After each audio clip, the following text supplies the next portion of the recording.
عورتوں پر شفقت اور مہربانی جو حضور علیہ الصلوۃ والسلام نے فرمائی، حضرت اسماء بنت ابی بکر رضی اللہ تعالی عنہا، جو 17 لوگ ابھی مشرف و اسلام ہوئے تھے تو 18ویں نمبر پر یہ مسلمان ہوئی تھیں، تو وہ فرماتی ہیں، یہ مسلم میں ہے، وہ فرماتی ہیں کہ میرے میاں کے پاس ایک گھوڑا تھا، اس کی سارا دن خدمت کرتی تھی، بہت تھک جاتی تھی۔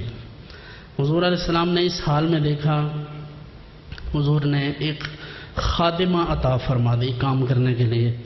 تو یہاں سے یہ بھی پتہ چلتا ہے عورتیں کام کرنے کے لیے اگر بچی رکھنا چاہیں تو شوہر جو ہیں وہ غصہ کرتے ہیں، کہتے ہیں کہ یہ تو مصیبت بن گئی ہے، کام نہیں کرتی، تو یہ کام کرنا عورتوں پر فرض نہیں ہے۔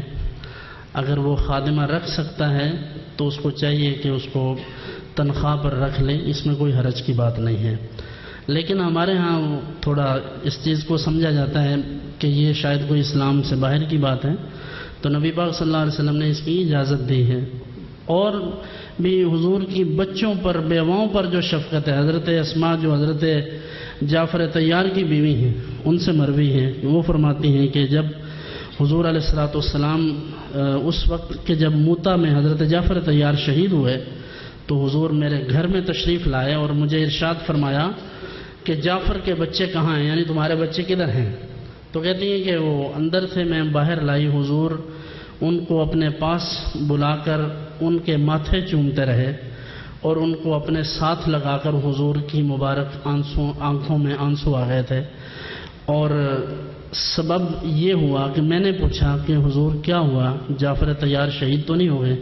تو حضور نے فرمایا ہاں شہید ہو گئے۔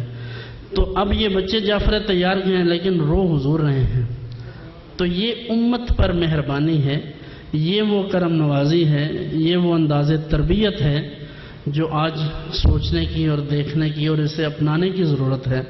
کیا ہم بھی کسی کے بچوں پر یہ شفقت کرتے ہیں؟ حضور راستوں میں جب چلتے تو بچوں کو دیکھتے تو بچوں کو پیار کرتے، انہیں سلام کہتے، اور پھر ایک صحابی حاضر خدمت ہوئے اور عرض کیا حضور بیٹا گم ہو گیا ہے، مل نہیں رہا، ڈھونڈ رہا ہوں۔